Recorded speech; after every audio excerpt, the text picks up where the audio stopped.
grab a tea, grab a coffee, and let's destroy some myths.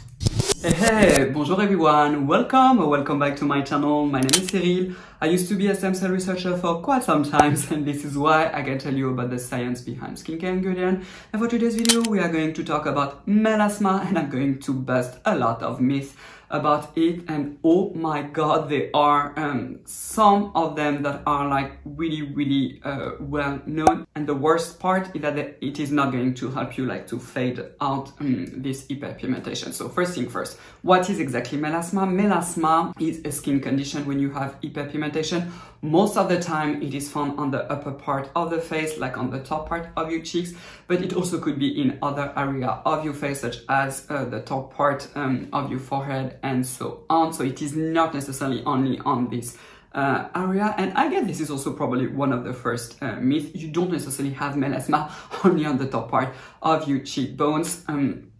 So how to know that you have a melasma? Probably the easiest way would be to go to a dermatologist or to a doctor that has a lot of expertise about hyperpigmentation, mostly about melasma. This is very important because this is not really like a disease of the skin. So most dermatologists will probably not really know about it, because whether you have melasma or not, this is not a health issue for your skin, of course. So this is basically in certain area you will have a concentration of pigments. So the pigment that we have in our skin are produced by one cell type, which are the melanocytes that produce melanin. And in human being like us, melanin exists in two forms. We have the eumelanin, which have a brown color or black color, and we also have the pheomelanin that have a yellow or a red color. And of course, depending on the ratio and the type of melanin that you will have, it will determine your skin color. So while I was preparing this video, I've looked at a lot of papers to try to understand exactly what causes melasma, and I have to say that it is very complicated. We don't actually really understand much about it, and especially the reasons why one person can have melasma and another one we not get it. But we do know that there are this is multi-factors. It's not only one thing that will trigger melasma for sure, and also some of those factors are less studied than others. So the first one, which is, I would say, a sort of requirement to get melasma, is of course sun exposure, mainly UV exposure in the form of UVB, UVA type 2, UVA type 1, and unfortunately also a little bit of visible light. By visible light, I mean the light that is the closest to UVA type 1, so basically blue light and also purple light. The main concern are going to be the sunlight, basically, not necessarily the light that you will have at home. The other factors that seems to be implicated are the hormones, like the estrogen, for example. It has been shown that in the melasma lesions, we do have an increase of expression of the estrogen receptors. There is also some genetic predisposition, like if in your family there are a lot of persons that do have melasma, most likely you will be more prone to get it. There is also the age, and like I have said in the beginning, sun exposure.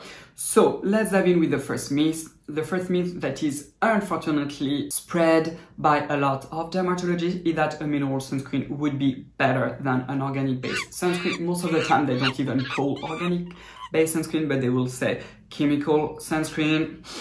And you know how I am with those type of misuse of word. This really drives me crazy. Everything is a chemical, so it makes absolutely no sense. The proper term is organic UV filters versus mineral filters. So the whole reasoning behind it is that mineral-based sunscreen using mainly zinc oxide are going also to filter some of the visible light, and therefore those sunscreen will be better than the organic based one.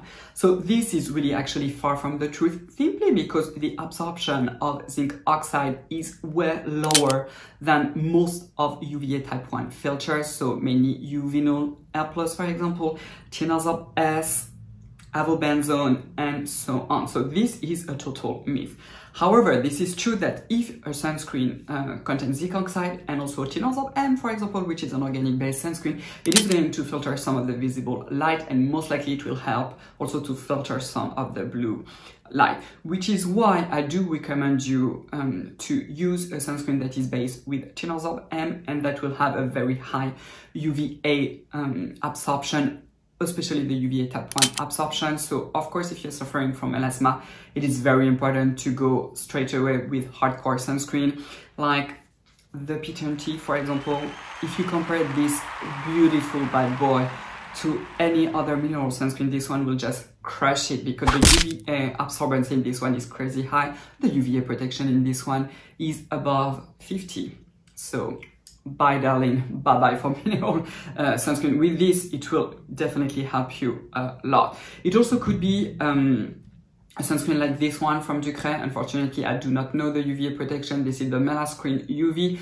This one is the light cream. You also have the richer version, but this one does have a significant white cast due to the tinosyl M, which basically means that most likely the UVA type 1 absorption and also some of the visible light will be filtered, and you will be definitely more protected than with any mineral-based sunscreen. It also could be one from Avène. This one is the fluid, but it could be whatever sunscreen from Avène. I have to say that in comparison, I do prefer the Ducray one. Of course, the problem will be the lovely and dreadful white cast.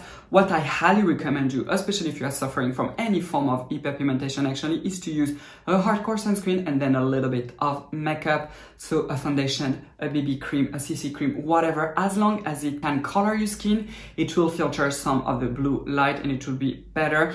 And basically on your day-to-day routine, you apply your sunscreen and then a little bit of makeup on top. The thing that you always need to remember is first, apply the sunscreen, you wait for 20 minutes to let it set, and then you are going to dab on your foundation, never drag it. This is very important. So the second myth is that melasma only occurs during pregnancy. This is absolutely true that during pregnancy, certain women will tend to be more prone to melasma than others, especially because there are a lot of hormonal changes during pregnancy, but you can still get, unfortunately, melasma even though you are not pregnant. This being said, if you know that in your family a lot of women got a melasma during pregnancy, it also means that during your pregnancy you need to be extra duper careful with the sun and avoid sun exposure at all costs. And here again, hardcore sunscreen, ladies. So the third myth is that melasma only happens in women. Actually, this is far from the truth. There are also men that can get melasma. It is less frequent for sure,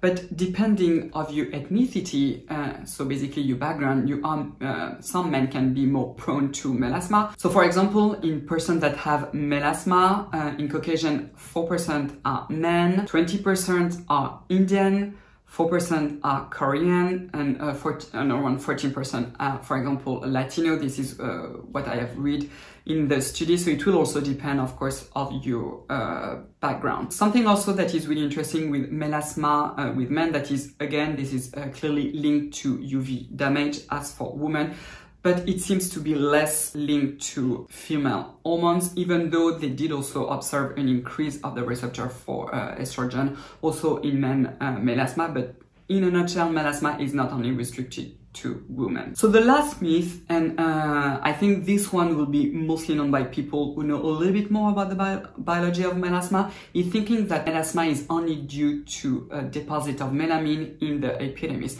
That is not true, actually. There is, I would say, almost 3 types of melasma. You can have the melamine deposit on your epidermis, so the very top surface of the skin, but also in the dermis, and in some person it also could be a mix of it. So when you have a melasma that is more of a brown color, most likely it is going to be in the epidermis. If you have more ashy tone, a more bluish tone to the melasma, it will be dermal deposit. So this one is less frequent than the one than the melamine deposit in the epidermis, thankfully, because the one that you have in the dermis is almost impossible to treat. Tranexamic acid can help with this one, but most of the time you will need the help of a professional, like doing some laser treatment or something like that. So I'm thinking of doing a sort of part 2 of this video where I can basically tell you what you can do at home to help to treat melasma. So definitely tell me down below if you want me to do this. I'm also thinking of doing